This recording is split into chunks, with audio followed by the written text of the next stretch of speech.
Welcome everybody back to Rob's MetalWorks. We are here at a very kick-ass metal show at the Korova. Brings me great pleasure to welcome back to the program Mr. Ted Aguilar of Death Angel. How are you doing, Ted? Doing good. How you doing, Rob? It's good to see you again. Good to see you again. Good. Always a pleasure to come to San Antonio and hang out with you and the crew. Always a blast. The last time I think was the White Rabbit with DRI. Oh yeah, yeah. Great memories. We always have a good time hanging out with you and the DA boys. Thank you. Thank you. It's really an interesting time for the band right now. It seems like you guys have been supporting Relentless Retribution for quite some time, but I believe it was definitely worthy of the support because Relentless was such a fabulous release for the band. How do you feel about almost 3+ years of touring for this record at this point now that you're finally coming to the end? We feel really good. We never expected to go this long touring for one record, and I'm glad we did. But it's getting close to the end, and right now we're kind of like getting over the touring factor, and we're getting into the creative mode, and we want to start writing and get into that zone of writing and recording. But we're proud of Relentless Retribution. It's a great album. We're proud of it, and it just made us feel good to be able to tour so much for a record, because for Art of Dying and Killing Season, we didn't really support those records the way we should have. Right. But things happen for a reason, and we were able to with Relentless, and we're ready to write a new one. We're ready. And to commemorate what a great record Relentless Retribution was, there's the Relentless Retribution guitar right behind you. Yeah, yes, right here. It's ESP custom. It's the whole album cover, and the Relentless Retribution font, my signature on it, one of a kind. They mirrored it on the back. It's basically the whole album cover, and ESP did a really good job on doing it. The reason why I wanted to do Relentless, I wanted to get a guitar with the Relentless album cover because the album means so much to me. It's a very personal record. It's an album that it's an album saying we did it. When the chips were down, and at first when Den and Andy left, it was one of those, like, I thought the band was going to break up. But then Mark and Rob talked about it, and I got a call saying, dude, we're going to keep going. We put so much time into this, we can't stop. So a lot of that, is just the triumphant of getting the band over that hump was really like a big victory. And we went through a lot of stuff for that record, and it's a very personal record to all three of us. And I think, I know that the record has, also been very, very successful for the band, so I can see why, not only rebounding back, but rebounding really and surpassing things that you were doing even before all of this transition. Yeah, and we're really fortunate and really surprised that we were able to do it. With this album we toured a lot, and we did 3 legs of Anthrax and Testament. That was just like a great package, and we did 3 legs of the US and Canada, and who knows? Maybe, right now we're ready to stop and we're ready to start writing. Yes. We've already been writing, yeah. And we plan to record an album sometime in the spring of 2013. That's the projected plan, but who knows what might happen in the new year. Maybe something might come up where it's like, hey, we got this tour. Are you guys ready?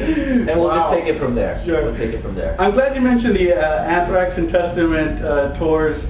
I want to jump back a little bit. I know that the Anthrax guys were going through some facing some issues, and certain guys had to step out of the band, and you and Rob kind of stepped in and did some shows with Anthrax. So really quick, what was that like? Did you enjoy that? What was the experience like jamming out on stage with the band? Nerve-wracking, but also great. I could tell you the whole story. It was we were in Arizona, I believe. I forgot what show, and we were on our way to Kansas City, Missouri, and we had a day off in between the shows. We were in Albuquerque. Me, Rob, and Mark had dinner, and Mark got a call from Charlie Benante saying, "Hey, could you give me a call? Some stuff is going on with the band.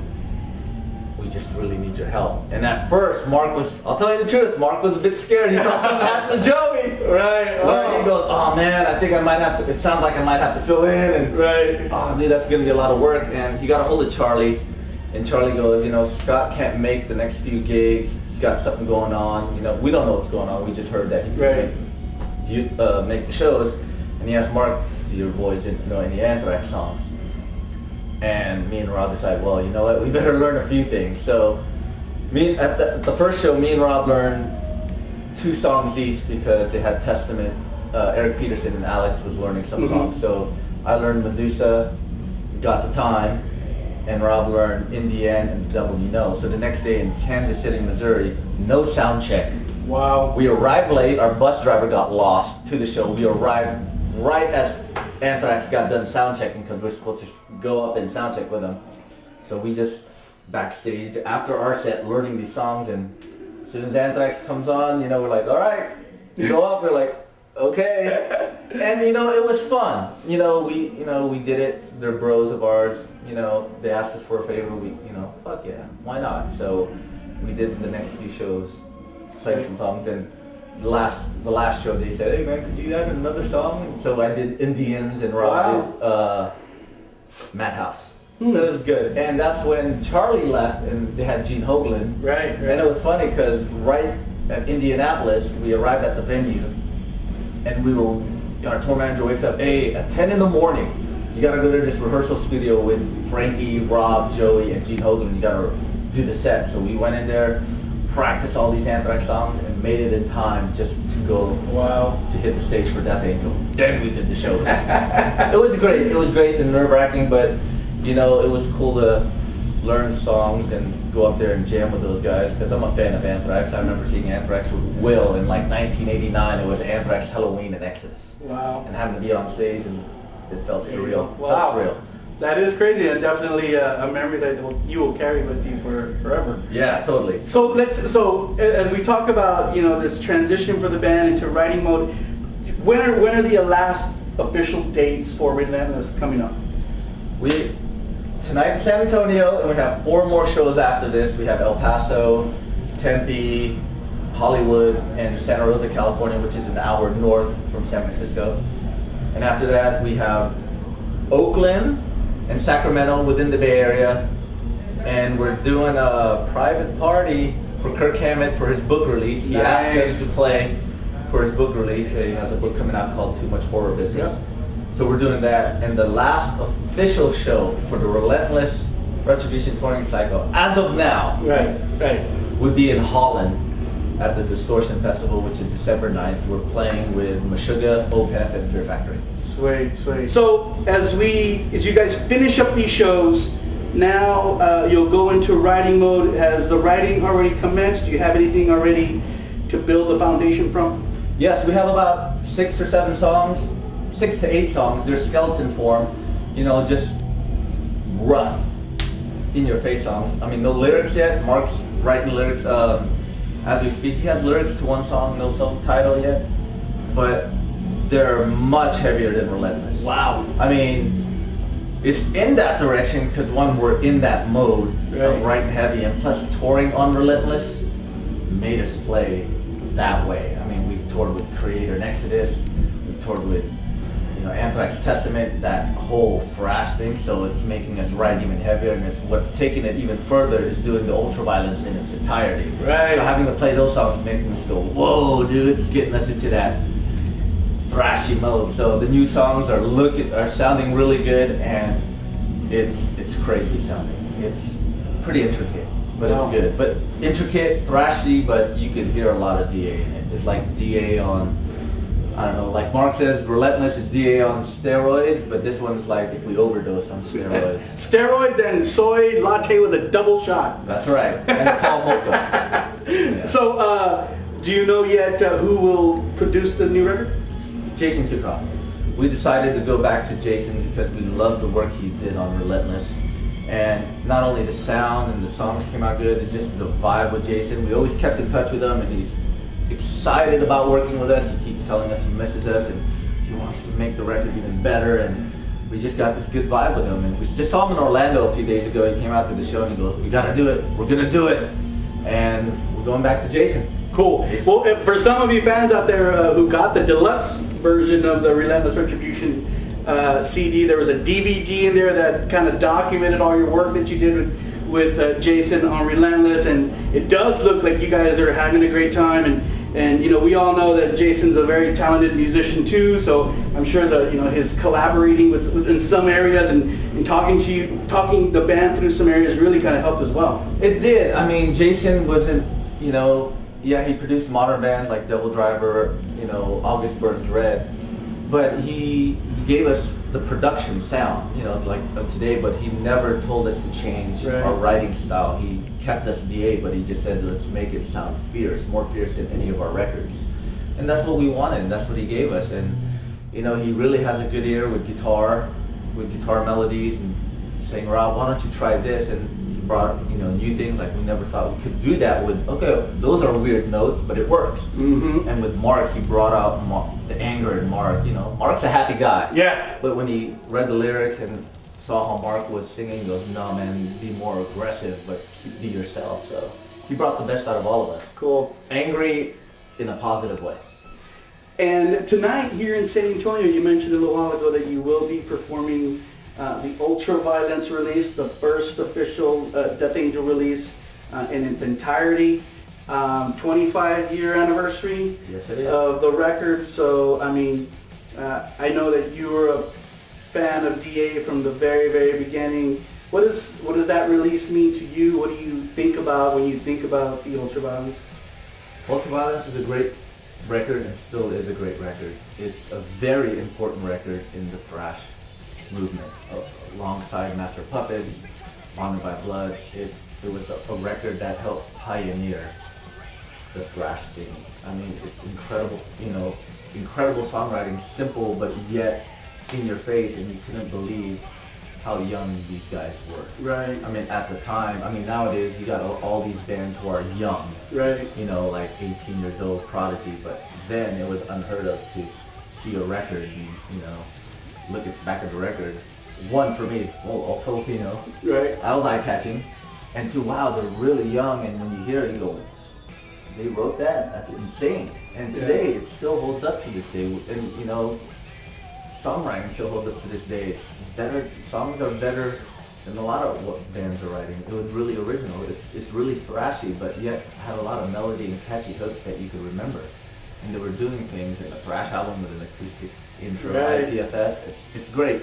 It's a very important record. If anybody wants to see what thrash is all about, you know, they will pick up their Master of Puppets, their Ride the Lightning, their Bonded by Blood, and all Rusted, T-Cells, you know, among the living. But I think the Ultra Violence, when they pick it up, and they realize, wow, it is a big part of thrash history. What has the reception been like to? Because you guys have always played songs from that record, certain songs. What's the reception like been from fans who are kind of hearing it in its entirety? I mean, it's never been done before. Yeah, I mean, there were songs we played ever since the band reformed in 2001. We played songs off that record. We played everything but Final Death. We played the Ultra Violence, the instrumental, probably about a few times. But a lot of people really wanted to hear the instrumental because we always usually use the intro and go into another song. But now that we're playing it in its entirety, people are so stoked, you know, and they're like, we want to hear that, especially the instrumental. And it's cool to play Final Death, the last song. You know, ever since the band reformed and I joined the band, we never played that song. And now that we play it, it's like, all right, this is kind of cool. It's fun, and it's cool to see like the old fans are so into it, and you see young kids like singing like songs like, wow, it's good how it jumps from one generation to another. It's a great album to play. It's challenging. The Ultra Violence instrumental track is challenging, but fun at the same time. I'm hoping that as we, you know, are almost near the end of 2012 and embark in the new year, while you guys are in writing mode, that Death Angel will still be in the faces of metal fans, because there's been a lot of talk this past year about the DVD that you guys are going to release called the Thrashumentary, the Death Angel Thrashumentary. We were talking a little bit about it off camera, but for the people out there, can you share a little bit about the Thrashumentary and when can fans expect to see it out in the market? Well, the Thrashumentary, it first came about by Tommy Jones, who did our River of Rapture video. He had this idea of, let's film you guys on the road and let's do mainly like a live concert with behind the scenes footage. Excuse me. So we did that, and he came to us with, okay, here's what I got, and all these ideas started spewing like, Wow. Why don't we do a real Thrashumentary? Like, let's start from the beginning up until now. So we kind of did a 180 and changed everything. And that's what's taken a while. I mean, it's supposed to be released in April of 2012, then we pushed it to the summer, and then the fall. Now, Yeah, 2013. The yeah. reason being is, as soon as things were coming together, things were looking really good, and all of a sudden we're getting new footage, and we have time to go, let's do more interviews. We're getting a lot of interviews. The last interview we got was Chuck Billy. I finally got him on interview. He was an Right. important reason Right, why Death Angel reformed. right. And so- Because of the cancer benefit for Chuck back in, what year was that? 2001, August 11th, 2001. Now, was that the first show that you ever did with Death Angel? Yeah, first show I did though. I know, yes, I remember that time. And I was very, very happy about Death Angel reforming. And at that time, if I recall correctly, it was just supposed to be a one-off. It was supposed to And be. then DA said, hey, the reception's so great, let's just get back together. Well, yeah, that show, I mean, Death Angel was the last band to confirm. I mean, I've heard about it. I mean, it was all over the news. Thrash of the Titans, Right. for Chuck Billy, cancer and whatnot. And you see bands, Violence Reform, Whoa, and you see Heathen, you saw Exodus and Legacy, and everyone was starting to get together for this benefit. And they approached Death Angel, but those guys were like, they closed the books on it. Yeah. They wanted to do their own thing. And it wasn't until Chuck Billy called Rob personally and said, hey man, we really would want Death Angel to play the show. It would mean a lot to me. So that's when, I guess, all of them got together. They even called Gus. Gus was in the Philippines at the time. Yeah. He had no, he said, he kind of like gave his blessings. He's not into it. That's when Rob called me. I go, hell yeah, I'll do it, I'm there. So while we decided to do it, it was advertised as Death Angel. Those guys were still in Swarm, and they were touring around I with remember. Jerry Cantrell, and it was like 2 days before the show we practiced. First time the whole band got together. Wow. The four of them and me got together, and we went through the songs. I remember Mark coming to rehearsal with the Ultraviolence vinyl with the lyric sheet. Everyone's like, all right, Wow. let's try this. We had 2 rehearsals, and we did the show, and it was supposed to be a one-off. Like, if we're gonna reform, it's gonna be for a good cause and a good reason. Let's do it for Chuck. Right. So as soon as we hit the stage, it was amazing. I was nervous as hell, but the crowd was roaring. We were having a good time, and from there on, we were gonna stop, and another show happened. Then a year later, it's like Dynamo Festival called. Hey, we want you to play the festival out here and do a headliner, and they just snowballed. Wow. From there. Yeah. Okay. And here it is. 11 years later. Here we are. Now, I didn't mean to get us off topic, but Right. okay, so you got Chuck on the DVD. Yeah. Who else on the DVD can fans expect to see talking about the significance of Death Angel? We got Charlie and Scotty in from Anthrax, Andreas Kisser, Wow. Gary Holt, Chris Adler, Lamb of God, and Randy Blythe from Lamb of God, and Doc from God Forbid. We got Michael Ahmet from Arch Enemy. Yeah. And we got one more interview we have to do, which I'm not going to say who. Oh, okay. I'm not going to say who. We have one more special guest, and as soon as we get that done, it's going into print. It's going into print. It must be a big name, huh? It's cool. Cool. It's cool. So yeah, as soon as we get the last interview, I saw the final draft, and it's amazing. It's amazing. You'll see footage in there like, wow, like where'd they dig that up? And so there's also footage of classic Footage. Wow. Classic footage. Like, where did they dig that up? Photos and it's cool, man. So now when is the expected release date? By the time we start recording our new record, probably spring of 2013. Because once we turn it in, it's gonna take a while for it to release it.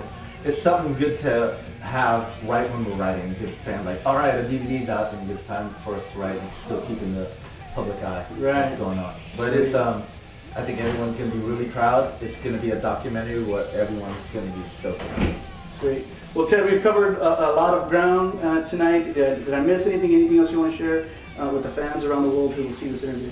No, just like We're ending this tour cycle great. Everyone's in great spirits. Everyone's excited that we toured a lot for this record. We're all excited to get back into writing mode. We're kind of like getting there, you know, not to say this in a bad way, kind of getting burnt from touring, but these were good tours that we couldn't refuse, you know? Right. And it's good to come visit the Rob Chavez, was it Cartel? Is that how you say it? The Crime Family. The Crime Family. It's Yeah, always a Cartel. pleasure to hang with you. You know, you give us a lot of support, and we're ready to write a new record. We're Cool. ready. And look for us online. We're gonna start doing a lot. We plan to do a lot of updates online. We're not on the road. Maybe photos and videos of us writing. Sweet. We're gonna try to do like some, you know, stuff for the fans, like some giveaways, and you know, try to, you know, keep in the public eye, because we started to meet a lot of fans, and fans are into it, and we want to give back to them. Sweet. And I'm glad that you guys stay active on social media, because that is a way that I too stay connected with Death Angel and you and Rob and what everybody else is doing.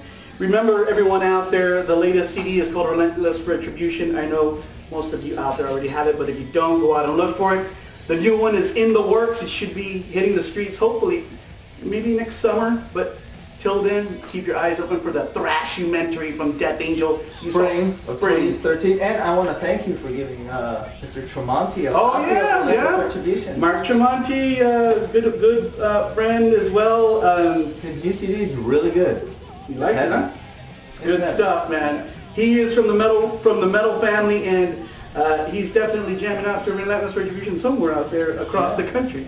Remember, San Antonio, you saw the man, Mr. Ted Aguilar of Death Angel, only right here on Rob's MetalWorks.